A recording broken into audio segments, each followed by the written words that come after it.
Salut, c'est André pour une nouvelle vidéo consacrée au Marvel et aujourd'hui je vais vous parler du personnage qui m'a le plus plu dans le film Logan. Enfin, il arrête de parler des films du MCU. Bordel de merde, je croyais que ça n'arriverait jamais. Eh bien si, ce sont des choses qui arrivent évidemment. Et donc je vais vous parler du personnage qui m'a le plus plu et je pense qu'il n'y aura pas vraiment de suspense, non, pas de roulement de tambour.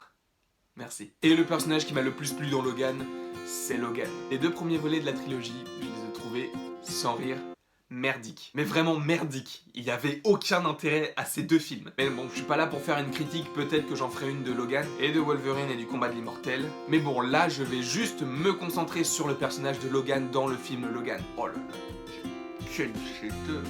Quel chef-d'œuvre! Donc Logan, comment le définir dans le film? Je trouve que c'est enfin Wolverine, tout simplement. Le fait que le film soit interdit aux moins de 16 ans montre que c'est plus du tout pareil. Et moi, ce que j'ai trouvé vraiment dommage avec le personnage, c'est qu'ils osent faire ça pour son dernier film. Ils auraient dû le faire bien avant. C'est ça qui m'énerve avec ce personnage, c'est qu'il n'a pas été exploité comme il aurait dû l'être. Logan, c'est vraiment un mec hyper violent qui s'en fout de tout et on le voit vraiment dans le film Logan.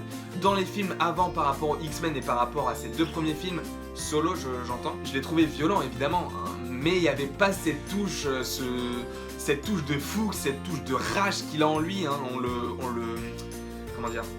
le réfère souvent à un loup solitaire, un loup affamé, forcément. Donc, j'avais envie vraiment de le voir sous ces traits-là, sous ces traits de bête sauvage. Et c'est ça que j'ai trouvé dommage, c'est que ils le font qu'à son dernier film. C'est vraiment ça que j'ai trouvé dommage. Mais c'est l'évolution du personnage est telle que, en fait, j'ai l'impression que du premier X-Men au second volet des aventures de Wolverine, il n'y a pas vraiment eu de grande évolution. C'est vraiment entre le deuxième volet des aventures de Wolverine, donc le combat de l'immortel, et Logan que vraiment là disons qu'il est parti en couille, c'est vrai, il faut le dire, il est parti en couille. C'est vrai que ce serait vraiment plus intéressant d'avoir des films plus centrés sur ce type de films, comme Logan ou comme Deadpool. Des films qui sont pas forcément là pour choquer de par la violence, mais qui sont,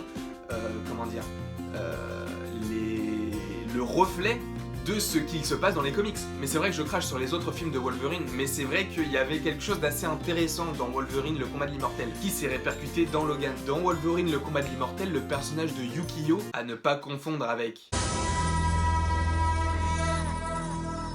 a la faculté de voir le futur des personnes qu'elle touche. Et lorsqu'elle touche Wolverine pour lui prédire son avenir, elle lui dit qu'elle le voit en sang, tenant son cœur dans sa main. Et techniquement, dans Logan, c'est un petit peu ce qui se passe. Parce que dans le film Logan, il se fait transpercer par un tronc d'arbre, donc il est couvert de sang. Et qu'est-ce qu'il tient dans sa main? La main de X-23, qui dans le film est sa fille. Donc le fait que la prédiction de Yukio dise qu'il a son cœur dans sa main lorsqu'il meurt, peut faire référence au fait qu'il tient sa fille, ou plutôt qu'il tient la main de sa fille dans sa main. Et donc que son cœur serait sa fille. Enfin bref, pour cette petite aparté. Pour moi, je trouve ça inconcevable de ne pas aimer le personnage de Logan dans Logan. Pour moi, le personnage est vraiment intéressant. Pour moi, Logan restera le meilleur des X-Men, même si on ne reverra plus Hugh Jackman sous les traits de Logan, qui a mal commencé, je dirais, mais qui finit à son apogée. Vraiment, j'ai vraiment aimé le personnage dans ce film, dans les précédents moins, mais vraiment dans ce film, c'est vraiment mon personnage préféré. Et j'ai trouvé qu'ils l'ont vraiment bien amené, bien créé, enfin bien recréé.